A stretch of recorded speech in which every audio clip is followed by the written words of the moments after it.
بسم اللہ الرحمن الرحیم۔ نماز کی اہمیت اور اس کا صحیح طریقہ، اس کے متعلق گفتگو کرنا چاہوں گا۔ نماز کی اہمیت کا اندازہ تو اس بات سے لگایا جا سکتا ہے کہ قرآن مجید فرقان حمید کے اندر 62 سے زائد مقامات پر اللہ رب العزت نے نماز کا ذکر کیا ہے اور اس کے پڑھنے کا اہل ایمان کو حکم دیا ہے، اور پیارے پیغمبر جناب محمد الرسول اللہ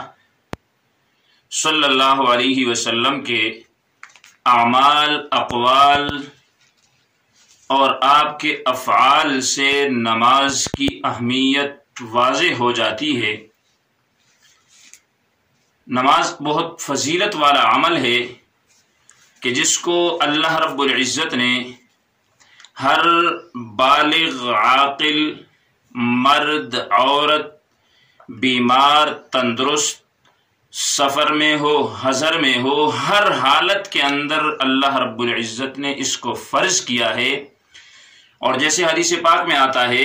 کہ آپ صلی اللہ علیہ وسلم نے فرمایا کہ قیامت کے دن اللہ رب العزت انسان سے سب سے قبل نماز کے بارے میں پوچھیں گے۔ اگر انسان کی نماز درست ہوئی تو اس کے باقی سارے کے سارے اعمال جو ہے وہ درست ہوں گے، اور اگر نماز اس کی درست نہ ہوئی تو اس کے باقی اعمال بھی درست نہیں ہوں گے۔ اب مختصر میں آپ کے سامنے نماز کا صحیح طریقہ،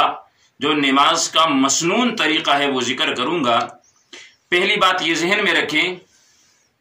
کہ جو ہم نیت کرتے ہیں اس کو لوگ ضروری سمجھتے ہیں کہ ہم اپنی زبان سے ہی ادا کر دیں۔ نیت جو ہے یہ دل کے ارادے کا نام ہے، کہ انسان اگر ظہر کی نماز پڑھتا ہے تو دل کے اندر وہ امام کے پیچھے کھڑے ہو کر جب فرض نماز پڑھ رہا ہے وہ اس کا ارادہ کر رہا ہے، تو لہٰذا اس کی یہ نیت معتبر ہوگی اور یہ نیت اس کی ہو جائے گی۔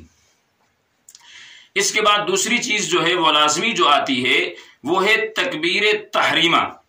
تکبیر تحریمہ ہم نے کہنا ہے تو اس کا صحیح طریقہ، پہلے اس کا صحیح طریقہ ذہن میں رکھیں کہ صحیح طریقہ اس کا یہ ہے کہ ہاتھوں کی جو ہتھیلیاں ہیں ان کا رخ قبلے کی طرف ہو، اور یہ جو انگوٹھا ہے یہ کان کی لو کو لگے، یہ اس کا صحیح طریقہ ہے۔ اس کے بعد دوسرا درجہ ہے ہاتھ باندھنے کا۔ بعض لوگ یہاں پہ ہاتھ باندھ دیتے ہیں، بعض لوگ بالکل یوں ناف کے اوپر باندھ کر یوں ہاتھ رکھ لیتے ہیں، یہ صحیح طریقہ نہیں۔ صحیح طریقہ یہ ہے کہ ہاتھ، انگوٹھے اور چھوٹی جو انگلی ہے اس کی کلائی یوں بنائیں، اور ان 3 انگلیوں کو یعنی یوں آپ دیکھیں کہ اس کلائی کو لے کے اس پہ رکھیں، اور ان 2 انگلیوں کی کلائی بنا کے اور 3 انگلیوں کو یہاں اوپر رکھ کے ناف کے نیچے ہاتھ باندھ لی جائے۔ یہ ہاتھ باندھنے کا مسنون طریقہ ہے۔ اگلا درجہ آتا ہے قیام کا۔ قیام کا صحیح طریقہ یہ ہے کہ انسان کا رخ مکمل قبلے کی طرف ہو، اور نگاہ جو ہے یہ انسان کی سجدے والی جگہ پر ہو۔ اب اگر تھوڑا سا رخ قبلے سے ادھر ادھر ہو جائے تو نماز تو ہو جائے گی، ہاں البتہ نماز کا جو مسنون طریقہ ہے اس طریقے سے حاصل ہونے والے جو فوائد ہیں، یعنی سنت کی جو نورانیت ہے، جو سنت کا ایک اپنا فائدہ ہے، اس کے مطابق وہ نورانیت، وہ سنت کی رحمتیں اور برکتیں جو ہیں وہ اس نماز پڑھنے والے کو نصیب نہیں ہوگی۔ اور اس لیے حضور صلی اللہ علیہ وسلم نے حضرات صحابہ کرام رضوان اللہ تعالی علیہم اجمعین سے فرمایا کہ صلو کما رأیتمونی اصلی، کہ تم نماز